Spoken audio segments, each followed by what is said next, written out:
June 10th, 2025. Welcome into Sportswrap Overtime. We are here. Happy Tuesday, everyone. Craig Loper, Jeff Snyder, Brian Parsons, the usual cast of characters. Intern Keith over here in the corner doing his thing, stat boy for us.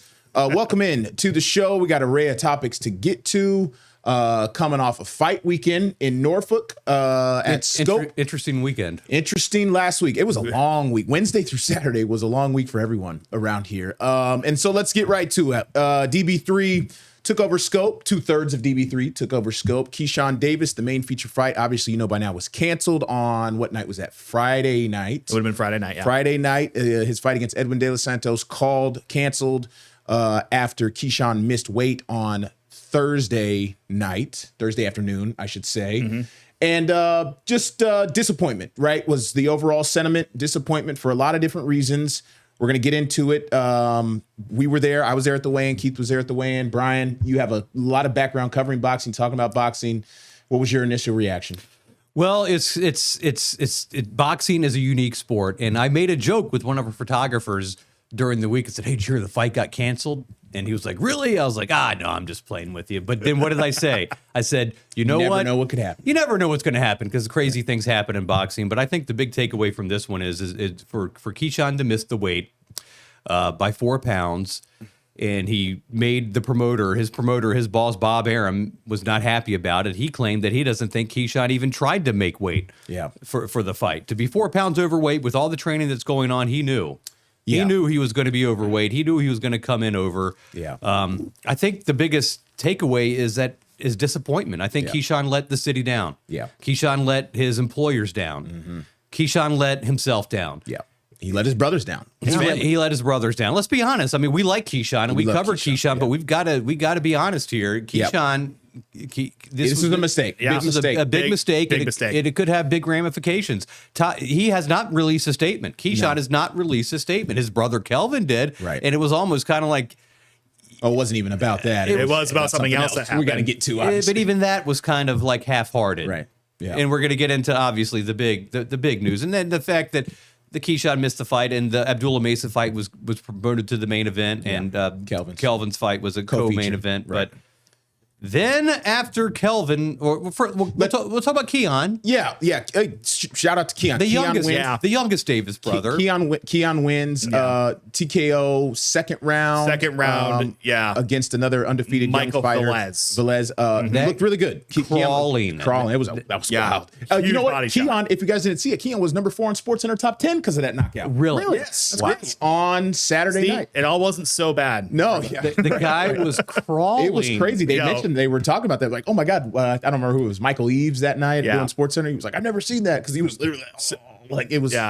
So I was lucky enough. For some reason, my media credential put me like 3 rows from the freaking ring. Right. And you could just feel it. Yeah. When he hit him that hard right in the ribs, I'm like, oh my God. Left hand to the body. I think. I don't know. If God, it was brutal. Yeah. I'm like, no one's getting up from that. Yeah. Keon's impressive, man. If you look at him from a physical standpoint, he's impressive. He's built, he's lean, he's tall, he's young, so he's got room to grow. Hopefully he can continue to progress as a prospect. Yeah, and hopefully, he showed the world himself that he can do it and that he doesn't need his brothers or anything like that. I know they run as a unit, but it looks like Keon can probably hold his own here. Yeah. So, and at this point of the evening, things are going quite smoothly. When we talk about the crowd, they were expecting a sellout crowd. Right.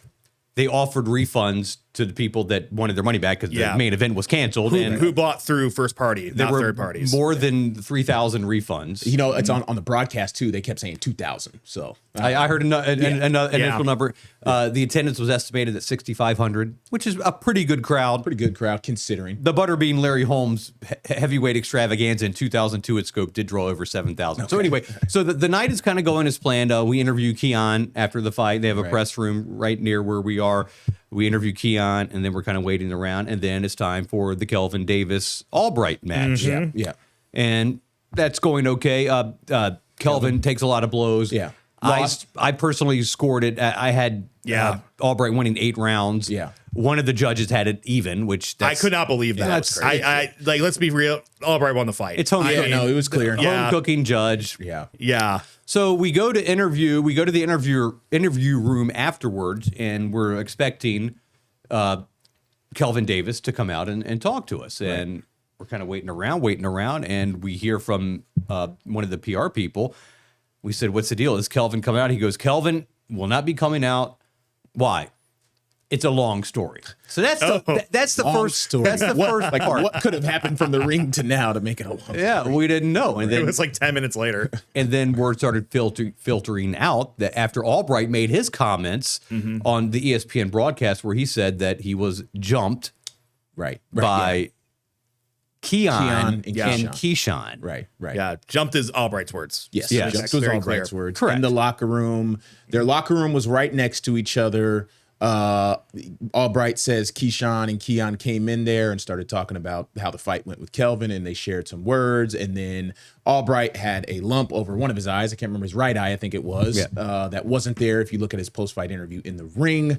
And then things got more hectic, I'd imagine, at Scope as information started to come out. Yeah, and Albright said he was headbutted. Right. Yeah, by- and we could see the welt over his eye that was not there. There was definitely at a the end of welt the fight. over his eye. That is undeniable. So after the Abdullah Mason fight, which was the main event, Yes. and he wins that fight, and Yeah. also Keyshawn calling out Abdullah at the weigh-in. when he knows that he's not even going to ever be in that weight class again. No. Because Keyshawn is obviously moving up to 140 and Yeah. beyond. Yeah. So anyway, so they eventually, Evan Korn of Top Rank Boxing does bring Albright to the press room. Yes. Which would be a couple of an hour and a half at least after the fight. And that's when we got a full 5-minute conversation with Albright, and Yeah. he let it all out. And I think one of the most telling things was somebody asked him, "What do you say to the Davis brothers?" He says, I pray for them. We should have loaded up the soundbite. I apologize. I should have. Yeah, I don't know why we didn't do that. But it's okay. I mean, it's on wavy.com. You can see it there. and it's basically Albright sharing his events of what happened. Yeah, and credit to him for talking to us, man. Credit to him. Yeah, he said he also said nothing. He wasn't going to let anything ruin his night. Right. Correct. He had a big win. This was his first fight since he fought Keyshawn like a year and a half ago. It's crazy. Yeah, and Yeah. him and Keyshawn had a really good fight. I remember watching that one. So credit to him. And there was ESPN was looping the hallway video. There's no video of anything in the locker room. It's all out in the hallway of Scope. Yeah. Where you see Keyshawn kind of going after, sharing words with apparently Albright's brother in a purple hoodie, and then more people get involved. Security's there, police there, top rank officials there, and it's just a big scuffle. I didn't see. There's no punches thrown in the hallway that we didn't see. It's just a big scuffle, people yelling, talking to each other back and forth. At the end of the day, the takeaway is not a good look, right? No, ESPN the whole thing on Saturday night after the Abdullah Mason fight was looping that video nonstop. Keyshawn got a lot of criticism, not only because of the weight miss, but then because of his actions after the fight. It's not a good look. And then for me, let me go back to Keyshawn a little bit here. We talked about him missing weight. I think my biggest takeaway is it was a huge missed opportunity for Keyshawn. Oh, well, right? yes. Huge missed opportunity. His first fight at Scope, 11,000 people, very cool, electric, first huge fight at Scope in 30 years. It was on ESPN Plus. It was on ESPN Plus. Not nearly as many viewers were watching that fight. Locally, awesome. But this was his opportunity to fight on ESPN on Saturday night in a feature fight in that electric atmosphere. We got word from Top Rank. The entrance would have been Bruce Smith, Allen Iverson, and Michael Vick walking out Keyshawn. The three number one overall picks from the 757.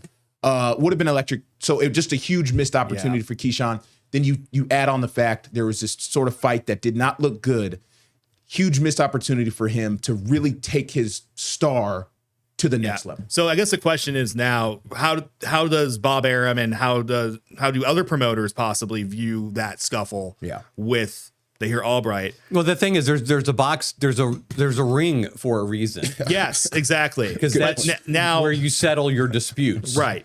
What Keyshawn did was immature. Yeah. It was unprofessional. Right. Yeah. And there must be some sort of consequence. Right. And you just can't carry on like everything's hunky-dory after this happens. Your fight got canceled. Yeah. You lost the company millions of dollars. Yeah.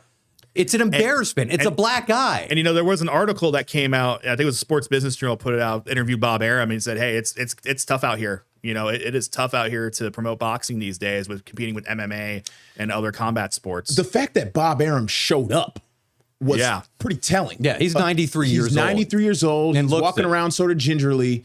I mean, I don't know the last time I've seen Bob Arum on camera. I mean, since the Floyd days, it feels like I haven't seen him. I mean, the obvious question we don't know the answer to this, but could he get dropped? I mean, we have heard his contract is coming up. None of us have had, and full discretion. I have a personal relationship with Keyshawn. We have a personal relationship with Keyshawn. We work with him a lot. He's been great to us and our availability, and he does a lot of good stuff in the community. We're trying to come at this from a journalistic standpoint, remove our personal feelings, because everything Brian just said is legit, and it's fair. It was not a good look at all. But we have heard his contract with Top Rank is coming up, which would make sense. He signed in 2021. We're in the summer of 2025. Maybe he signed a 4-year deal, right? That would kind of make sense. So we'll see. We'll see what happens. But the fact that Bob Arum showed up shows you he was looking forward to this, because maybe he saw Keyshawn as this local hometown guy to take his start to the next level. Sure. But also, we all go through stuff, Yeah. And we all have our moments, and hopefully he can, get it together, because he's a young man, and he's got 26. He's got a career ahead of him. He's got a son, got a young son. He's got a lot of people counting on him. A lot of boxing left for Yeah. Keyshawn Davis. He's not even in his prime. So yeah, this isn't the end for Keyshawn. Let's make that very clear. But it's a huge hiccup for him. He's got to dig himself out of this hole. He's got to kind of fix his reputation. We need to hear from him. We need to, if he goes up to 140, right? Like, now he's got a new cast of prospects and fighters, and it's kind of the next chapter per se in his career. So we'll wait and see. I heard rumblings maybe like November, something coming up, maybe not something coming up, I should say. Right. That would be the timeline for his next fight. So we talked to some fans at Scope. I should have loaded up that sound too, man. We missed some elements today, Jeff. Right. We talked to some fans at Scope who were very honest. One guy came from North Carolina. Another guy was a Hampton Roads native. And, when you talk to fans at these things at Scope in the building, you maybe think, oh, we support Keyshawn 100%. And, it happens. And these guys were upset, and they spoke their mind as they should. Well, the thing with Keyshawn missing weight, it wasn't by like a little bit. No. It was by 4 pounds. Right. That is ridiculous. I'm sorry. That tells me there wasn't an effort put in long before that the weight. The theory, whatever you want to call it, a theory, or people talking, they think Keyshawn maybe was in the mindset that Edwin De Los Santos was going to take the fight no matter what, because the payday, right? We had heard reported numbers about the respective paydays. Keyshawn, we heard 700,000 for the fight. You heard Edwin was 750. Edwin was at 400. I think 400, right? So maybe this is all speculation. Keyshawn's camp was saying, well, even if I come in overweight, no big deal. He's going to take the payday, right? And then psychologically or physically, actually, literally, in his power and his stamina, Keyshawn would have more to give in the fight. That is a conversation happening out there. I saw De Los Santos on the the street. Yeah, you did. You ran into him. Friday night. I was leaving Harborfest. I went and saw a couple of bands. Hey, he's checking out Harborfest. That's awesome. He was checking out the drone show. Oh, that's what was going on? I don't know on the street? I don't. So I'm walking down Main Street next to the convention center where the Marriott is. Yeah. And I'm like, well, I'll be dang. That's that's De Los Santos. Right. And I walked up. I said, are you upset about the fight? Yeah. And he a little bit of a language barrier. Immediately turned to the guy next to him, and the guy next to him was struggling with the language too. And he says, no fight. Yeah. I think he was asking.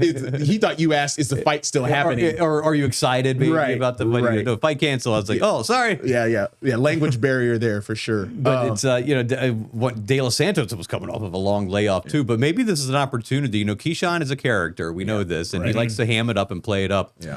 Is this a situation where Keyshawn embraces the villain role? The villain role, yeah. I mean, you never know. He can do it. You might have to. Yeah, you might have to. He can do it for a little while. Because this is his popularity. They would show him on the camera at Scope, and people would boo. Oh, really? Yeah. So I did the live shot at 6, right? And then I left because I had to come back. I told Brian and James, I was like, you guys take it. I'll worry about anchoring the late show in the studio. So I did not know that. Yeah. Wow. That's got some booze, huh? I follow like local people and stuff, and I saw some people still there. We're taking it in, I think because you plan for it for so long. You're like, I want to do something on a Saturday night. I'll even say this is my first time I ever went to a professional boxing event. I thoroughly enjoyed it. Boxing live is awesome. It's a great sport live. Yeah, and you had your Clevelander native headlining. So Abdullah Mason. Awesome. I mean, he's the real deal, man. 21 years old. Talk about the big winner of the night. I'm going to go Abdullah Mason was the big winner of the night. Yeah, and he's got his whole family surrounding him. His brothers they all train with them. His dad trains with them. Yeah. He and he was great with us afterward. Very nice, very humble. Oh, y'all kid. did talk to him? Yeah, we did. Oh, okay. Yeah. Right. We talked to him before Albright. Yeah. Oh, Abdullah okay. came you out. just went there. Oh, okay. All right, cool. Yeah, he cool. came I didn't in know and that. just answered all our questions. It was real nice. Yeah. got- 21. got- I think yeah. he's 21 or 22 years old, extremely young. Had a quick combo with them. Told him thanks for repping. Yeah, where you from? Yeah. The common connection. All Yeah. that. He was surrounded by his brothers. Yep. Yeah. Yeah. I saw them at the hotel for the weigh-in day and everything. So, yeah. So overall, you wanted to see Keyshawn. It didn't happen. You hope DB3 can respond from this, keep it pushing on into the next phase of their careers. It is a black eye, like Brian said. Who knows contractually what happens? Hopefully they bounce back. But Keyshawn did disappoint a lot of people, so he's going to have to earn the trust back of a whole lot of people. And the big thing is too, like when you're dealing with these with something like this, you can kind of fool around all you want, but when you hit the pocketbook, when you hit the checkbook, when you start taking money out of the pocket, Right. and when you start becoming a money losing proposition, then that's when when things happen. Keyshawn's getting older too, so I think naturally the progression is to go to 140. I think the counter argument to that is pretty logical is, he just fought Valentine's Day and he made 135, no problem. So here we are, a few months later, he's still a young man. It's only been 4 months. Like you think he could make weight again? That's kind of what you would think. I think the only way we're gonna really find out what happened when is when we get him in here. Yeah. No, I'm gonna reach out. I've been giving him a couple days, but I'm gonna give him a chance to come in here and say what he wants to say, because I feel like I have that level of relationship with him, and I'm looking forward to, if he wants to have that conversation, we'll have that conversation and ask the questions that we need to, that our job requires us to do. So should we move on to the next one to take a break? Yeah, let's take a break. All right, we'll be right back. Sports Wrap Overtime. Okay, we're back. Sports Wrap Overtime, June 10th, 2025. We are talking about some spring sports high school playoffs happening around the 757 in Hampton Roads. Just sort of an update where teams are at right now. Today's Tuesday, June 10th. State quarterfinals happening. Baseball, softball, soccer, and then state semis are going on Friday and Saturday. State semis, state championships going on Friday and Saturday in the greater Richmond area, really all over. Yeah, this is one of those times of the year, man. We're starting to whittle it down now. We had some teams in the baseball played yesterday. A couple of teams did play yesterday. Right. We're getting down to it. It's really tough to win a state championship. We still have a few teams left. There's not that many in Class 6. I know not many at all. Western Branch softball, I think, is one of them. About that, but it's a lot of teams gunning for states, and Thursday and Friday are going to be really busy days for us. Let me just back and forth read off some. At the time we're recording this, obviously, depending on when you watch this, let me just read off some of these matchups here. State quarterfinal, baseball, Class 5, Cox at Maury, Class 4, Hanover at Gloucester, Hampton at Atlee, Kettle Run versus Grafton at York, Class 3, Class 2, Strasburg at Pocosin, softball, Class 6, Western Branch, C.D. Hilton at Western Branch, Class 4, King George at Gloucester. Boys soccer, Hickory, Maury, Menchville, Kellam, all these, a ton of matchups, it's a lot. Honestly. Yeah. It is it's lot. Still a lot. A lot. It is still a lot. So, but not as bad as it is as a lot when the region championship. When it's the regions. Yeah. It's like Brian said, you get whittled down. Hopefully all our teams can do well, make a push to states, hoist that trophy in their respective classes. I think some people, I don't think we're going to have any repeat champions. Who's a Class 5 last year? Baseball was First Colonial. Yeah, so I don't see him in here. Kellam girls soccer. Kellam girls soccer won. Yeah. Cox boys soccer won. So they're still in it. They're in the hunt for back to back, something like that. So a lot of good stuff. And now we're going to talk a little bit of baseball here. Tides are back. Tides are back. Tides are back, and there's some interesting things going on with the Orioles Tides relationship there. It's Cedric Mullins and Jordan Westberg have both been reinstated to the Orioles. They're coming back from hamstring injuries. Right. But here's a big move. Heston Kjerstad has been optioned. He's been sent to the Tides. He's been sent down to AAA, and it's not on a rehab assignment. Right. This is performance-based. He's getting outplayed by Dylan Carlson in the outfield. Heston's batting 192, and he's just really not performing right now. And he started the season decent, too. You're going to have to wonder what the future of Heston Kjerstad is. They ship him off to Miami. He can join the Connor Norby. I've said for years I wanted him in Cleveland, but Heston. Funny. Yeah, he's 26, Arkansas kid, always great with us when we talked to him a lot over the last couple of years, and he's had trials and tribulations. He was a top 5 pick coming out of college back in the day. Oh, he had something medical. He was a second overall pick. Was he second overall? No, he had but he to had a sit medical out. issue. He had a heart condition, I Some think. sort of COVID. Oh yeah, related. it was myocarditis. Yeah. Something right, like that. Right. And then after COVID effects, and he sat out for had missed his whole year and kind of got a late start. And now before you know it, you're 26 and trying to figure out if you're going to stay with the team that Bring up drafted his you. stats. Really here. good guy too. Great whenever kid. we've talked to him, Great kid, super awesome with us. Always, very respectful. AAA baseball, you got to ask these guys when they get sent back down, basically, how much does it suck to be sent back down? And so sometimes guys want to give you some attitude. He was always great. Especially the hype he had around him, when he got called up. You remember I think it was last season. He got hit by in the head by a pitch. So it's like a lot of stuff. oh yeah, that's right. He had the concussion to throw. Yeah, He missed basically the whole back half of last year. Yeah, he last did. Quarter of the season. So I have his stats up here. Yeah. He's played 54 games this year. He's made 167 plate appearances. he's batting 192. Batting 192 on base of 240 with an OPS of 566. Right. He's struggling. He's sent back down for a reason. His baseball reference wins above replacement is negative 1.4. That means he has been playing below replacement level, so that's why they are making the move. But the Orioles, they swept the White Sox. Okay, well then they swept the Mariners. Yeah. And did they take 2 or 3 from the Athletics? I don't know, but they've been playing better.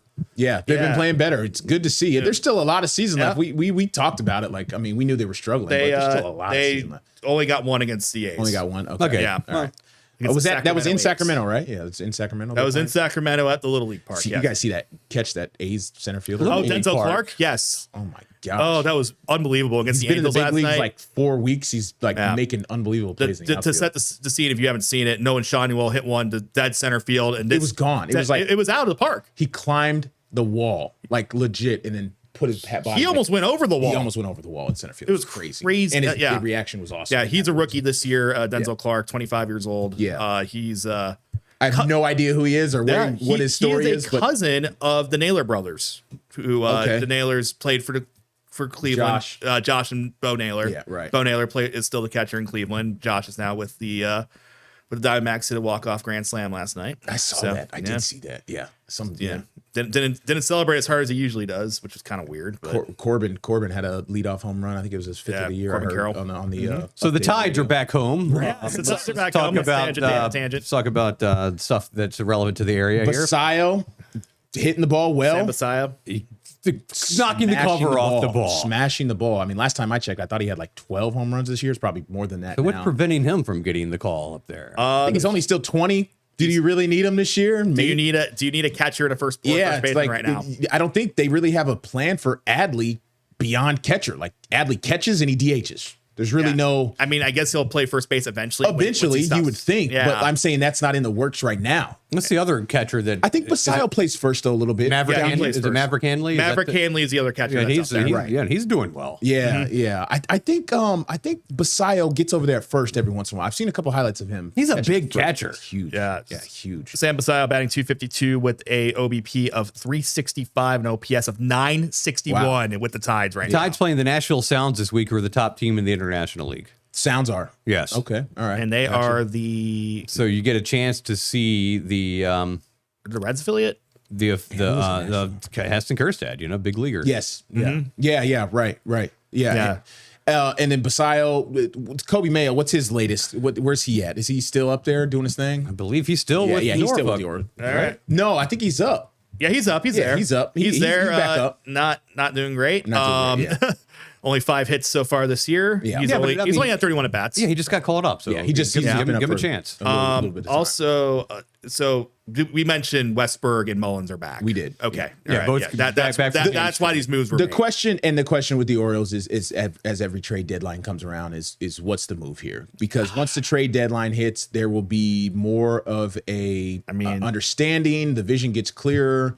We kind of we know the club's intentions, the franchise's intentions, and then honestly after the All-Star break, you never know what can happen. I mean, Cedric Mullins was a free agent, so maybe I think they sell on Cedric Mullins. Was it last year or 2 years ago? The Phillies were so bad early in the year or up through the deadline, and then they fired Girardi, and then they made the World Series.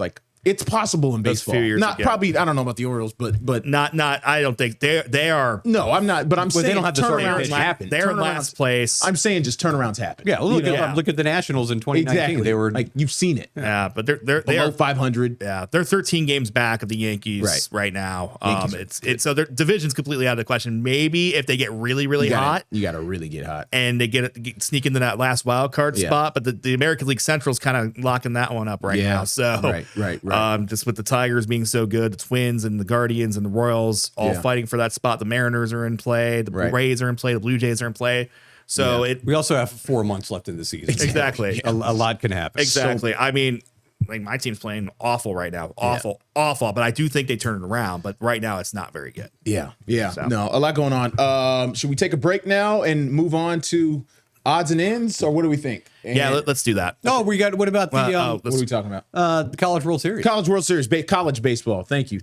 College World Series is set. 8 teams going to Omaha, Nebraska. I heard a great radio. Oh, I love it. Spotlight. Well, there's a great story. Let me say this. We're gonna get to Murray State in a second. I heard the stat of. This is the first time since 1957 that it's going to be 8 different teams from the previous College World Series. Oh, okay. I did not know that. I didn't hear that. All 8 teams were different from last year. First time since 57. Wow. Okay, that's awesome. That's crazy. I was talking about fresh blood. You know? Yeah, I was just gonna say I was driving around last night and ESPN Radio did a great little radio promotional thing. I forget his name. He covers a lot of SEC stuff. He's got the deep voice and he does a lot of narration for them when it comes to like their promos. Anyway, he talked about the origin of how College World Series got to Omaha, and basically the city of Omaha like made a bid years ago and they wanted something to like rally these people together. It was like Omaha in the early days was like middle class like meat packers or something like that. And it was like they needed a rallying cry for Omaha, and these powers that be got together, and now for 75 years it's been coming to Omaha, Nebraska. And the promotion made a good point. It's like the Final Four changes venues, the national championship college football game changes venues, but like Omaha is one word, synonymous with like college baseball. That kid never leave, right? I would hope not. I would hope not. And years ago, 70 plus years ago or something like that, they had built Rosenblatt, the AAA, brand new stadium at the time, right? AAA team.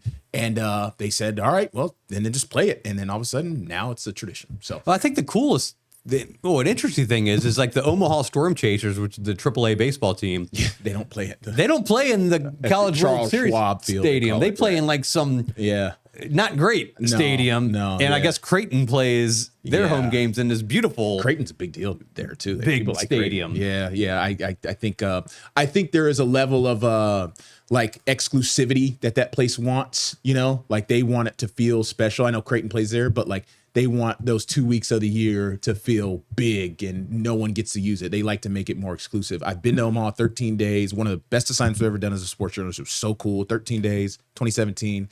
Covering LSU, they were runners up that year, and it was unbelievable. It was really kind of the thing that made me fall in love with college baseball in a lot of ways. Just the fans from all the different fan bases. You're walking around all day. If you buy a ticket to the ballpark early, you can see like 3 games, you know, and it's one ticket. You just get there and you get to watch all these great college baseballs. And then half the time, there's always crazy walk-offs, always big things. Speaking of walk-offs and big-time stories, this Murray State team, Brian is kind of really looking into. Murray State beats Duke in the Durham Super Regional to advance to their first ever College World Series. The Murray State Racers. And it's they eliminated Duke. Yeah. Duke is in search of a new baseball coach. Right. Yeah. Chris this is also Pollard, a coaching carousel story. This just happened today. Chris Pollard is leaving Duke, and he's going to become the next head coach at UVA, folks. Probably be introduced this week. Going to take over for Brian O'Connor, who left for Mississippi State. Right. Brian O'Connor, national championship coach, 7 times College World Series. Mm-hmm. This Duke move, kind of peculiar to me. I mean, it's like, is that a lateral move? I mean, you're just kind of, I guess when you're on a Power 5, they're all lateral moves at that point, you know? Yeah, no, it's crazy, man. This is how it works. Honestly, I was telling Brian, I was like, because there was rumors about the Coastal Carolina coach. It's like the Coastal coach kind of almost boxed himself into a corner because he went to Omaha, and it's like, well, I'm locked in with my team. And UVA might be on a different timeline than that guy. They don't want to wait. Chris Pollard, 7 NCAA tournament appearances at Duke. Mm-hmm. Before that, he was 8 years at App State. Okay. He won an NCAA tournament. He went to Davidson College. Okay. Yeah, I don't really know much about the guy, to be honest. No. We're not following Duke baseball like that. I don't know. But they hired a coach and they see the vision for him, and UVA is a great place. You got a good foundation there. By no means is that there's a lot of competition in college baseball right now where the powers that be, the big time players, are going to take a lot of the top tier talent because of strictly NIL and resources. And you're talking about the SEC. So the ACC, in my opinion, when it comes to baseball, you got to find the diamond in the rough kind of players that aren't like the big time prospects. You got to play a little bit of maybe quote unquote small ball. And you got to find some pitchers that are diamond in the rough and play good team baseball. ACC, you're finding guys. Yeah, you're still getting guys. O'Connor had over 100 guys drafted. Of course. No, I'm saying you're getting guys, but O'Connor moved to Mississippi State because he's like more money. Boy, it's the money. Yeah, it's for sure. They're not saying it's small time at all. Teams in the country. And you mentioned Coastal Carolina. Old Dominion has a connection with them being in the same conference, and I actually covered one of the Old Dominion Coastal Carolina games this year. And Old Dominion starting pitcher Blake Morgan had pretty much shut down Coastal Carolina for 5 innings. They didn't score a run. Right. And then the bullpen came in, and what did OD lost like 12-2, I think, or something like that. Like something like so Coastal is a 9-inning team, Yeah. They won it all in 2016, had a crazy magical run, and then that was kind of like that sparked their baseball program to a new level. And Murray State's in the College World Series. Coastal went. Yeah. Would have been some other weird ones. Let me think. Oh, what was another good one? Dang. I'm trying to think of like group of 5 schools. App never made it. App State never made it. When Old Dominion, when this baseball stadium gets done. Yeah. And they have the more resources. I mean, they almost won a regional. Almost, yeah. And then you get to that super regional, and that's just a 2 out of 3. Yeah. I mean, Dallas Baptist made it last year. The road to Omaha is not impossible for a mid-major. No. Much more possible, much more realistic than the Final Four in college basketball, I would think. Yeah. Baseball's an interesting game, man. You got to play a whole season. Like I said, anyone can get hot. And when ODU made their run a couple years ago and they won the Conference USA and they took UVA to a Game 7 in a regional, they led the country in home runs that year. So where you play matters sometimes, like your home stadium matters and all that type of stuff. Dallas Baptist is a recent team that I was thinking of that kind of got hot and I think made it to Omaha last year. You got your usual LSU's back in it this year, so the usual type of suspects there. UCLA, Arizona, they've been around. Oregon State, Arizona. Oregon State's always going to be there. Yeah, Louisville's back in it for first time in a few years. Arizona State, Arkansas, no, Arizona, Arkansas. Arizona. Yeah, Arkansas. A big upset was at UNC when UNC got bounced. Crazy. That was kind of crazy. Yeah, as dominant as they were. Yeah. Coastal's a hot team. I think they've won 23 games in a row or something crazy like that. And, But the knock on Tennessee. Knock on them would be are they elite pitching facing elite? It's always pitching. the pitching in college baseball. When it comes down to it, it's how deep your pitching is, how long, because those hitters at these high power P5 schools are coming for that bullpen. That's just how it works. And eventually, smaller schools tend to run out of arms. That's just naturally how it works. Yep. Oregon State. I grew up around that program. Always a prideful program. Back-to-back national champs. I think 06, 07 under Pat Riley. Pat Casey. I said Pat Riley.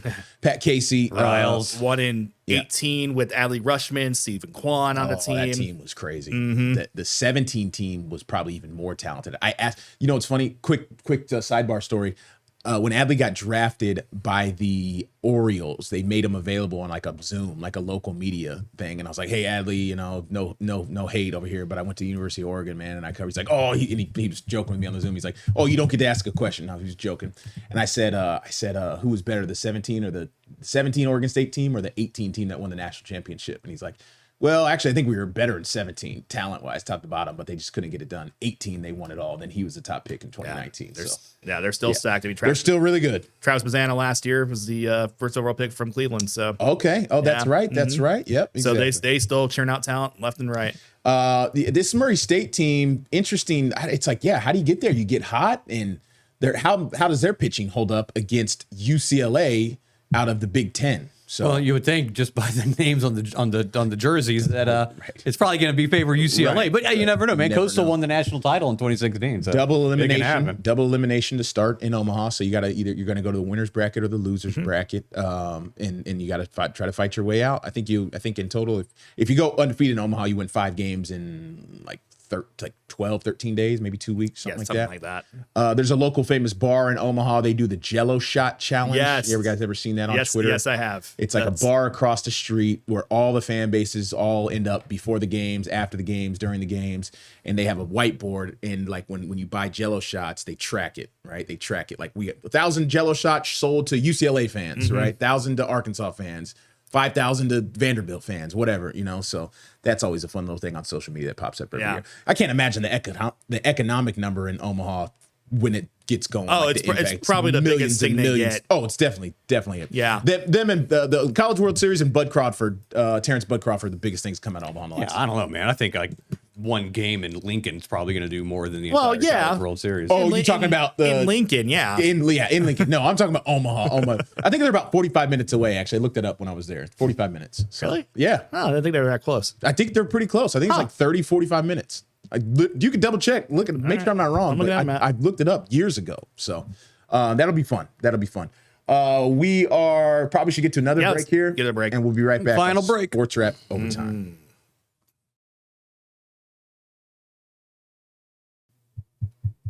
Final block here of Sportswrap Overtime on Tuesday, June 10th, 2025. We're talking odds and ends. Nationally, the NBA Finals continuing, Stanley Cup Final happening. Game 3 of the NBA Finals between the Pacers and the Oklahoma City Thunder tonight happening in Indianapolis. Oklahoma City favored by 5.5 on the road, coming off a huge Game 2 win. What's the name of the arena? Gainbridge Fieldhouse. Well, it was Conseco Fieldhouse. How long ago? Not long. It hasn't been there that long. Gainbridge is it new? It's new? Oh, Conseco Fieldhouse has been around since I was a kid, I feel. But did they do a big remodel or something? No, they just changed the name because somebody threw the money at it. I hate these name changes of these arenas. I don't acknowledge it. I refuse to acknowledge. There are some exceptions. So Conseco Bake's not even a thing anymore, first of all. So that's what happens. Something becomes obsolete. What they need to do is they need to name it like it needs to be like some sort of sponsor, but it's got to have a real name to it. It would be like Heinz Field at Three Rivers Stadium. Yeah, that's what it should be. Well, Heinz Field was also a sponsor. They're not even Heinz Field anymore. I know. Yeah, I know. That's just I'm just reiterating the point of nobody. The Capitals Wizards Arena has been Capital One Arena. It's been the Verizon Center, and now what is it now? It's still Capital One Arena. Capital One. You meant to say Verizon Center. What was it? MCI Center. MCI before MCI had their scandal. Center. In Cleveland. I couldn't tell you what Gainbridge is. Gainbridge. I know they're a huge company in Indianapolis. They sponsor the Pacers. Is it a bank? I don't know. They sponsor IndyCar teams. They sponsor a lot of that I'd have stuff. to look it up. I refuse to acknowledge them. It's just ridiculous. Listen to this. What about Cleveland? Well, I know it's Gund Arena, Payday Loans Arena. Yeah, but they've had the same owner and sponsor for 20 years, but they keep changing the name of the arena. Wait, basketball? Yes. Oh yeah, Quicken Loans Arena, the Q, and then it became Rocket Mortgage Fieldhouse, and now it's Rocket Arena. Well, Dan Gilbert owns Rocket Mortgage. Yes. So they're just chasing the dollars, and it's just all it is the That's shoot. The one thing unique talking about where you come from in history is like the Louisiana Superdome is Louisiana Superdome. No, it's not. I know it's not. That's the model. That's the way it should be. It should be. That's what I'm saying. You should have a core name, of course, and then throw the sponsor at it. Like Madison Square Garden is Madison Square Garden, correct? But not Madison Square Garden. But it's heavily sponsored by Chase and Lexus, and it's the Chase Bridge and the Lexus Lounge and the this and the that, and it might as well be, but they can't change that name. Yeah. No. So so many people will call their favorite stadium by the original name. We still call it the Gund in Cleveland. We still call it Jacobs Field. It's been Progressive Field for almost 20 years. Brian still calls it the TED at ODU. I still call it the TED. Right. I didn't even live here, and I don't even know how long it's been Chartway at this point. I just think it's just I don't like it. No, I hate these names. Yeah, it's weird. Yeah. Growing up, it was Riverfront Stadium and Three Rivers Stadium and Veteran Stadium and RFK Stadium. Yeah, RFK never got another name, right? It was never RFK. No. Something. No. And then FedEx, and I don't even know what it's called now.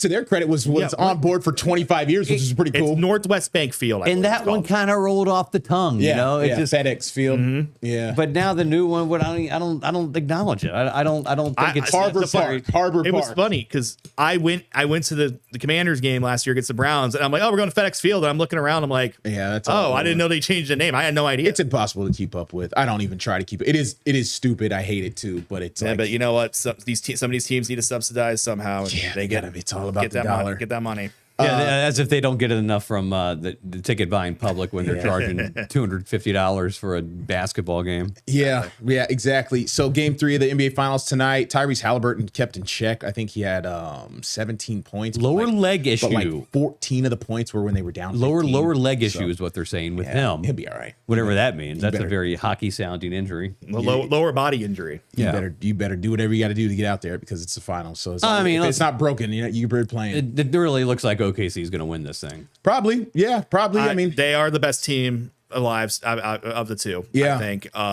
Pacers got to keep that pace up. If the Pacers can keep the pace up and like, know what I mean. Pacers keep the pace up and fast break, and Tyrese is running a gun in. I think they have a fighting chance, but not really a chance in the series. Yeah, you got to think OKC in 6. That's what everybody was kind of saying. I'm thinking that too. Maybe 5.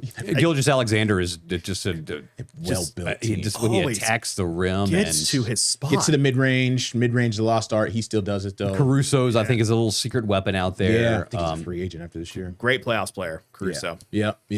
I'm just fascinated. We brought it up a couple times. I'm fascinated by Sam Presti and how he's been able to build this organization into what it is. It's really, really mind-boggling that a team that who does Paul George played for currently in his career?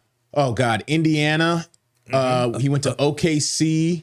Then he went to the Clippers. Indiana. Now they're playing each other. And then where was he after the Clippers? No, 76ers. 76ers. I thought I missed one. Yeah, I thought I missed one. It's just like, guys like that, and guys like KD, who demand these big salaries and these big personalities, and they want all the attention on them. Yeah. Is that necessarily the best route to go? How many championships has that won? KD got 2, but he had to join a team that went 73-9 the year before to win a championship. Right. So this whole big name ego personalities, I don't know if that's the way to go because they don't like Paul George in Philly right now. Neither one of these teams have one of those. No. And they're in the NBA Finals playing for the championship. Agreed. Yeah. Agreed. And Milwaukee, when they won it years ago, right? I mean, LeBron in 2020 was kind of the exception. And then since then, Denver. Mm-hmm. I mean, all these recent teams that have been winning it have been built through the draft and organically over time. I think we touched on it a couple Boston, Golden State. I mean, this is Boston especially, right? They drafted both those guys, right? Yeah, Tatum and Jaylen Brown. Traded for Chris Stapps. But, you should. A good GM will find a role player. I mean, Al Horford, Chris Stapps. I'm missing someone. Derek White.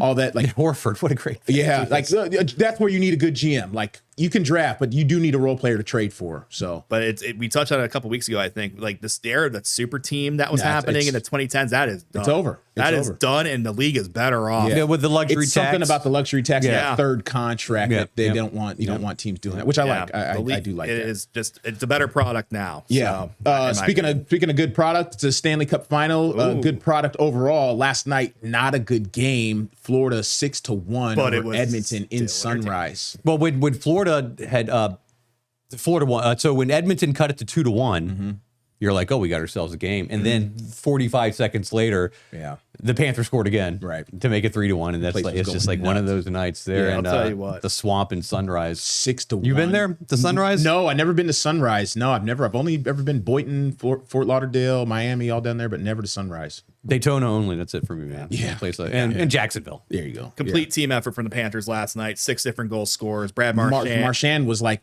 he became the first player in like NHL playoffs history I heard on the radio to score a game-winning goal and then like a goal within the first minute of the first game, next game, or something like that. Something weird like that. Yo, he's built a Hall of Fame career as a Boston Bruin, but now he's bookending his career with an excellent playoff run. He's an older guy? Yeah, he's 37 years old. Right. 71st overall in 06. Free agent. Not sure. Yeah, not sure. No, he'll probably come back. I mean, like this is last year of his deal. It is. Okay, Yeah, okay, that's why the Bruins decided to move on from him. But you know, hockey. Some of these guys can play for a long time. 42 or something. I mean, like Gordie Howe was scoring like goals when he was 52. Crazy. Yes. Crazy. Yeah.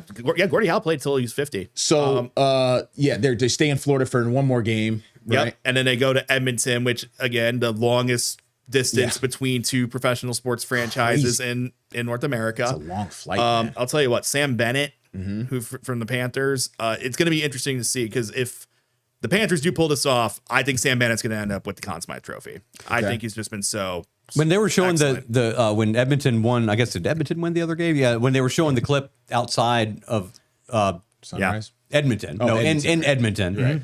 And it was like I'm trying to think. It was like past 10 o'clock Edmonton time, and it was still light outside. Oh yeah, that's right. Oh yeah, yeah. They're up there. I think they're Pacific time. They might be Mountain time, but I think they might be Pacific time. I'm not sure. I think they're Pacific time, but the fact is, it's I guess obviously the more north you are up there like that, it's going to get dark later, much later. Bring on Jeff Edmondson for that one. My science class days are long gone at this point. But longitude and latitude conversation, I'm not ready for today. In the winter, it's dark all the time there. Yeah.